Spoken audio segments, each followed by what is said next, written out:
Alors nous avions trois problèmes à résoudre. Le premier, c'était la technique opératoire. Ça, Chomwell l'avait parfaitement mis au point. Le deuxième, on s'en est aperçu, on le savait, mais enfin, on s'est aperçu de la réalité, c'était le rejet, car on n'admet pas les organes étrangers.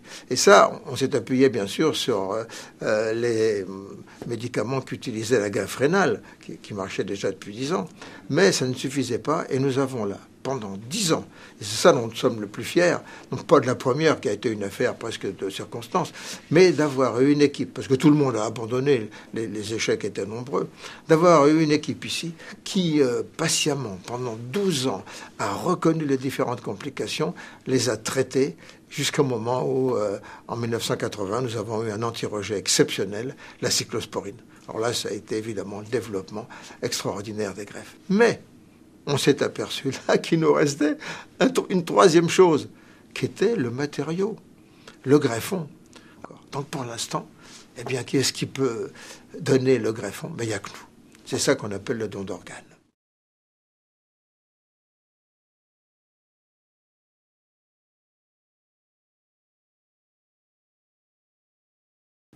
Oui, bien sûr, il y a un exemple qui est tout proche de nous, les Espagnols. Les Espagnols ont, eux, un nombre d'organes suffisant pour leurs besoins. Pourquoi? Eh bien justement parce que l'État espagnol a compris le rôle de l'information.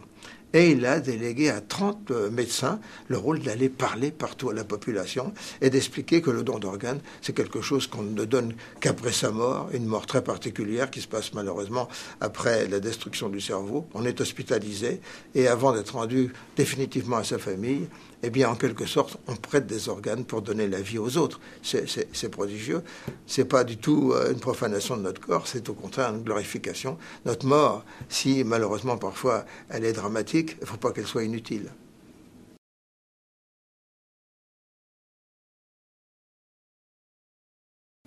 C'est le manque d'information.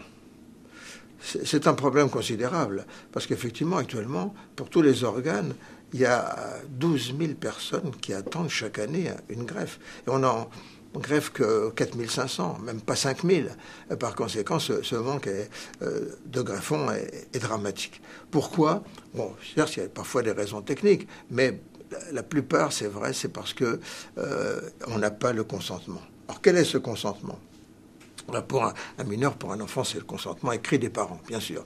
Mais pour nous, les adultes, eh bien, c'est notre propre volonté. Souvent, notre propre volonté, habituellement, on n'y a pas pensé, on ne l'a pas donné. Et la famille ne sait pas ce qu'on veut. Alors, pour lui faciliter le travail, le problème, on lui demande, non pas est-ce que la personne que vous pleurez, là, le défunt, est-ce qu'il voulait ou est-ce qu'il ne voulait pas donner ses organes?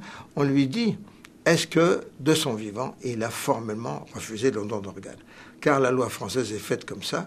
Si on n'a pas refusé, c'est qu'on est d'accord. Qui ne dit non, consent. C'est le consentement présumé. Ça facilite beaucoup les choses, mais il faut quand même que chacun d'entre nous ait pris conscience de cette chose importante et qu'on se décide et qu'on le fasse connaître autour de soi.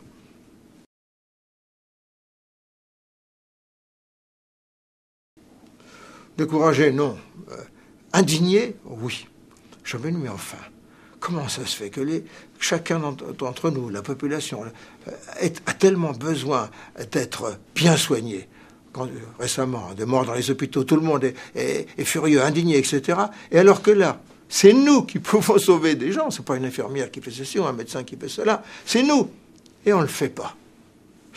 C'est tout de même incroyable de penser à ça. Qu'on est si exigeant pour notre santé et qu'alors qu'on pourrait en la donner aux autres, on ne le fait pas. Ça, vraiment, il y a des moments où je suis presque en colère.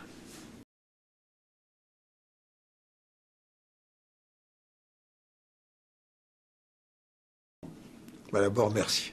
Je leur dirais merci, vous avez compris. Et en plus, non seulement vous avez compris, mais vous essayez de faire comprendre aux autres. Donc c'est absolument merveilleux et je ne saurais jamais assez vous témoigner assez de gratitude.